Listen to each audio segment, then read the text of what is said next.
দেখি আমার এই যে এই জিনিসটা নাই দেখেন কেটে ফেলছে। এইটা ফেলছে ভাই। কে কাটছে? শিখা খান।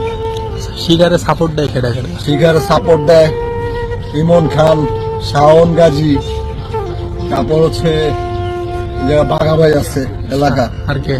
আরেকজন আছে হারুন ভাই। হারুন ভাই আমি দাপাইতে আছি, হারুন ভাই আমার ধরে নাই। সাউন্ডে পোল্ট্রি দিয়ে দিছে, ইমনের সাথে ছিল জীবনীখা, আর ইমনের সাথে কোনো এফআইআর হয়েছে, এই জন্য আমার গোপন অঙ্গটা কেটে দিছে। ইমন খান হচ্ছে 2 নম্বর আসামি আর শিখা 1 নম্বর আসামি। এবার ফাঁস হলো জুনিয়র সাকিবের যে গোপন অঙ্গ কাটার সে ভিডিওটি এবার ফাঁস হলো। তো সেই ভিডিওটি আপনাদেরকে দেখাবো। তো সেটা কিভাবে হলো, কি হলো, যেদিন এই ঘটনাটি ঘটে সেদিন জুনিয়র সাকিব সেখানে নারায়ণগঞ্জে, সেখানেই আর কি এই ভিডিওতে আর কি বক্তব্যটি দেয়। তো সেই ভিডিওটি এবং হসপিটালে যে বক্তব্য দেয় সেটাও দেখাবো। আসলে ভাই এখানে যে অবস্থাটা করছে, মনে করেন ও তো শেষ, ওর আর মনে করেন অন্য কোনো ইয়া নাই যে কাটাকাটি চলতেছে। কিন্তু এই ধরনের অবস্থা ভাই দেশে একটা কি গজব শুরু হয়ে গেল দেখেন। আমরা কিছুদিন আগে কিন্তু দেখছি যে এক পুলিশ সদস্য কিন্তু তার এক্স ওয়াইফ তার গোপন অঙ্গ কেটে দিয়েছিল। আবার একটা আমরা মাদারীপুরের একটা ঘটনা দেখছি, সেখানে গোপন অঙ্গ কেটে দিয়েছিল। ভাই এভাবে পুরুষদের গোপন অঙ্গ কাটতেছে মহিলারা, যেভাবে আর কি কাটতেছে, কি পরকীয়ার জন্য বা অন্য কারণে, যে কোনো কারণে হোক। তো যে মহিলারা পরকীয়া করে বা অন্য কোনো খারাপ কাজ করে তাদের কি করা উচিত ভাই? তাদেরকে কি সেলাই করে দেওয়া উচিত পার্মানেন্টলি, যেন আর ইয়ে না করতে পারে?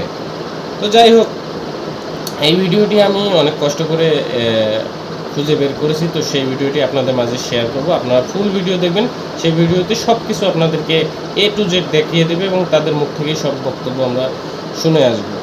আসলে এখানে কিন্তু জুনিয়র সাকিবের কিন্তু অভিযোগ যে তার প্রথম স্বামীর সাথে পোল্ট্রি নিয়ে এবং তার দ্বিতীয় স্বামীর সাথে আবার এফআইআরে মনে করেন আবার একসাথে হতে চায় তারা।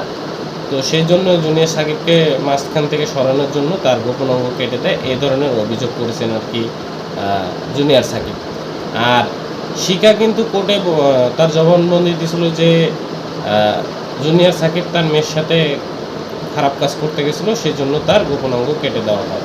আসলে আমরা ইতিমধ্যে কিন্তু এর আগে কিন্তু দেখেছি যে জুনিয়র সাকিব কিন্তু আপনার তার মেয়েকে নিয়ে একটা ঘটনা ঘটছিল, সেটা আপনারা সবাই জানেন, অবগত আছেন। তো আপনাদেরকে আমি বেশি দেরি করব না, আপনাদেরকে আমি মূল ভিডিওটি দেখাই, ভিডিওর মাধ্যমে আমরা বিস্তারিত দেখে আসব।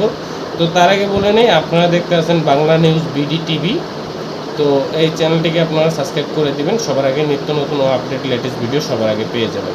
তো যারা যারা চ্যানেলটিকে সাবস্ক্রাইব করেছেন সবাইকে অসংখ্য ধন্যবাদ। যারা এখনও সাবস্ক্রাইব করেন প্লিজ সাবস্ক্রাইব করে পাশে থাকা বেল আইকন বাজিয়ে দেবেন। তো চলেন আমরা ভিডিওটি দেখে আসি। কেটে ফেলছে। এইটা ফেলছে ভাই। কে কাটছে? শিখা খান। আমার নাম শাকিব ব্যাপারী। আমি একজন ভালো কন্টেন্ট ক্রিয়েটর। ইউটিউব ফেসবুকে আমার অসংখ্য নাটক আছে। হ্যাঁ, আমার শিখা ফেমাস হওয়ার জন্য জিম্মি করে ব্ল্যাকমেল করে বিয়ে করছে। আমি একাধিকবার চলে গেছি ওর কাছ থেকে। আমার গ্রামে গিয়া ঘুমের ট্যাবলেট খেয়ে এলাকার লোকজন জড়ো করে আমার মানহানি করে সেখান থেকে নিয়ে আসছে পুলিশরা ধরে। আমি আবার চলে গেছি, চলে যাওয়া আমি বিয়ে করে নতুন লাইফ লিড করতে চাইছিলাম। ইকরাকে ভালোবাসি, ও আমার ভালোবাসে, এই জন্য ও আমারে কয় যে তুই তোর মাইরালাম। আমার প্রতিদিন হুমকি দিত। আমি জেলখানায় যখন ছিলাম আজকে আমাকে বিয়ার আইনা দিছে, আরো 2-3 বোতলের কি কি জিনিস ছিল আমাকে আইনা ভৈরা খাওয়ায়া সাথে সাথে ঘুমাই গেছি।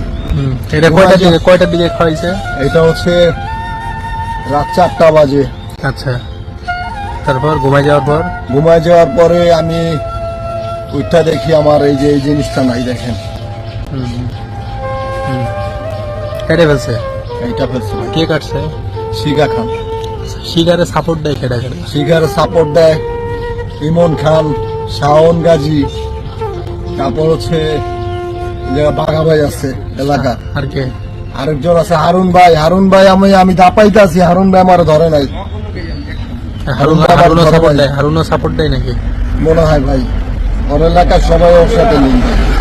আমি এলাকার হারুন ইমন এদের সাথে সম্পর্ক, বাগা জি এদের সাথে ওর সম্পর্ক, জি জি ওদের ইন্ধনে এগুলা করে না? জি জি হ্যাঁ ঠিক। ইমন ওই যে ছেলের বাপ, যেটা ছেলের দা চুরি করাইছে মানে ছেলের বাপ তো প্রাপ্ত, সাউন্ডে পোল্ট্রি দিয়ে দিছে, ইমনের সাথে চলে যাবে রেখা। আর ইমনের সাথে কোনো এফআইআর হয়েছে, এই জন্য আমার গোপন অঙ্গটা কেটে দিছে। ও বলছে যে ওর সাথে সংসার করবি না, আমি তোর বিয়ে মানে মাইনা নিব। আবার ইমন খান হচ্ছে 2 নম্বর আসামি, আর শিখা 1 নম্বর আসামি, শাওন হচ্ছে 3 নম্বর। তারপর ওর মেয়ে আর ছেলে হচ্ছে 4-5। এখন কারণ আমি ওর বোনদের জড়াবো না। তোমার সাথে তো একটা কিছু হ্যাঁ। হয়েছে, না হলে তোমার সাথে এত বড় ঘটনাটা কেন আচ্ছা, আল্লাহ হলো? দেখছিলাম। সাকিব ভাই উনি কি একা ছিলেন আমি আর কিছু নাকি বলতে চাই আর কেউ ছিল ওখানে? সে কি একা ভাই ছিল? আমি আর কিছু বলতে চাই না। আল্লাহর মায়ের দুনিয়ার ভাই, আমার যে ক্ষতি করছে আমি বাইচা নাই, আমি মরে গেছি। কিন্তু আপনার মাথা রাখবেন, না কারণ আমার যে পরিমাণ অবশ্য- রক্ত চলে গেছে, দেখেন হাত দেখছেন, হাত কিছু কোনো হয়েছে। কারণ কি আমি আমি আচ্ছা মরে ভাইয়া গেছি। তোমরা শোনো, তোমরা আমি মরে গেলে কিন্তু এই কোশ্চেনগুলো করতে পারতো না। এখন এইটার থেকে শোনেন, আমার মামলা থেকে ঢাকার কোনো কারণ নেই। আমার মামলা ওর হাজত খাটতেই হবে। ও যত বড় মামলায় আমাকে দেখ না কেন, আমার মামলা, আমার যে অটোমেটিক একটা মামলা হয়ে গেছে, এই মামলায় কত বছর পরে বের হয় এটা দেখবেন। মানে আমরাও আশা করি শিকার এটা যাবজ্জীবন হওয়ার কারণ সে যে কাজটা কোনো করছে কিছুতে কাজ হবে না ভাই, আমি আর নরম নাই আগের মতো। কারণ আমি মরার ঘর থেকে বেঁচে আসছি উদাম গায়ে, একটা লুঙ্গি পরে, কিন্তু আমার কিন্তু পায়ে জুতা ছিল না। এক লোক তো তোমার ভিডিও কল ওই- দেখলাম যে ওই- তোমার ওই হসপিটালের সামনে। অবস্থা তোমার খারাপ, কিন্তু তারা না দৌড়ে উল্টো আরো না, ওটা নারায়ণগঞ্জে বসায় আমার করছে, মানে পুলিশও ছিল তখন। ওইখান থেকে যখন একটু হালকা জয়েন করে নিছে, শুনছে আর বলবেন আবার মানে যখন ব্যান্ডেজ করে দিয়েছে। আপনি একটু সুস্থ থাকেন, বলুন পরিবারের কথা বলছেন, আমার সমস্যা ভাই থ্যাংক ইউ ভাই, আর কিছু আচ্ছা বলতে চাই ঠিক আছে আপা।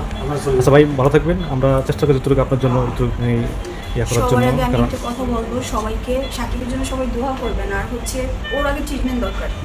মানে আমি মনে করি শিকার যে বাড়ি আছে, আচ্ছা আমি বলি আপু, বাড়ি বিক্রি করে হলো আপনাকে যখন বলছে যে আমার মেয়ের গায়ে আবার হাত দিচ্ছে, তখন আপনি কেন জুতা দিয়ে পিটাইলেন না রে? যে তুই বারবার ছাড়ারে ব্ল্যাকমেল করছিস, এইগুলো বিলা তো কোর্টে বসছে, ভাই। মানে যে মানুষটারে প্রেস ক্লাবে গিয়ে পচাইছে, কোর্টে বসছে সবখানে এসে সেই বলা।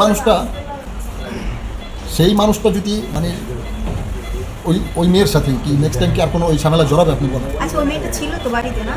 হ্যাঁ ওই বাড়িতে তো ছিল, ওই মেয়ে ছিল, ওর ভাই ছিল, ছিল। ও আনছে ওর বাপের থেকে আনছে, ওর বাপে আসে আইসা দিয়ে যায়, ওর বাপে ওই বাসা আইসা দিয়ে যায়। ওই দিন ছাদে বসে আমার সাথে আড্ডাও দিছে মেয়ে সহ, মেয়ের বাপে, হ্যাঁ মেয়ের বাপে। মেয়ের বাপে মেয়েও আছিল। তো আর একে বলো না আর কেন? ইমন শাওন, এটাই তো আর তুমি ইমন বলবা। খানের প্রতি হলো শিক্ষা ইমন ওই যে ছেলের বাপ, যেটা ছেলের দা চুরি করাইছে মানে ছেলের বাপ তো প্রাপ্ত, সাউন্ডে পোল্ট্রি দিয়ে দিছে, ইমনের সাথে চলে যাবে রেখা। আর ইমনের সাথে কোনো এফআইআর হয়েছে, এই জন্য আমার গোপন অঙ্গটা কেটে দিছে। ও বলছে যে ওর সাথে সংসার করবি না, আমি তোর বিয়ে মানে মাইনা নিব। আবার ইমন খান হচ্ছে 2 নম্বর আসামি, আর শিখা 1 নম্বর আসামি, শাওন হচ্ছে 3 নম্বর। তারপর ওর মেয়ে আর ছেলে হচ্ছে 4-5। যাক এখন কারণ আমি ওর বোনদের জড়াবো না, কারণ ওর বোনরা তো আর আসে না। ওর ওই দুই হাজব্যান্ড আসে, আর ওর ছেলে মেয়ে আসে, 2 হাজব্যান্ড আর ছেলে মেয়ে আসে। আচ্ছা এই হচ্ছে আমার ঠিক আছে বক্তব্য। বাবু ঠিক আছে, তাহলে এখন ঠিক আছে, আপনি বেশি টেনশন নিয়েন আর আপনি হাইপার হবেন না, ঠিক আছে? কথা একটু আসতে বললেন, আর বেশি কথা বলার দরকার নেই, ঠিক আছে? এটা কিন্তু একটা শিক্ষণীয়মূলক ভিডিও। আসলে আপনারা যারা বউকে বাসায় রেখে আপনারা পরকীয়া করেন বা বাইরে কোথাও গিয়ে পরকীয়া করেন, তাদের জন্য ভাই আপনারা কিন্তু সাবধান, ভালো হয়ে যান, নইলে কিন্তু আপনাদের ওই যে মেশিন থাকবে না জুনিয়র সাকিবের মতো, যদি বউ একবার জানতে পারে। আর নয়তো তারপরেও যদি করতে চান তাহলে এক কাজ করবেন, স্টিলের একটা বানায় নেবেন, স্টিলের একটা ওই যে জায়গা বানায় নেবেন, আর না হলে সিমেন্ট দিয়ে ঢালাই করে রাখবেন, যেন বের করতে না পারে। যদি বের করতে পারে ভাই একবার, তাহলে মনে করেন আপনার বউর হাতে শেষ জিনিসটা।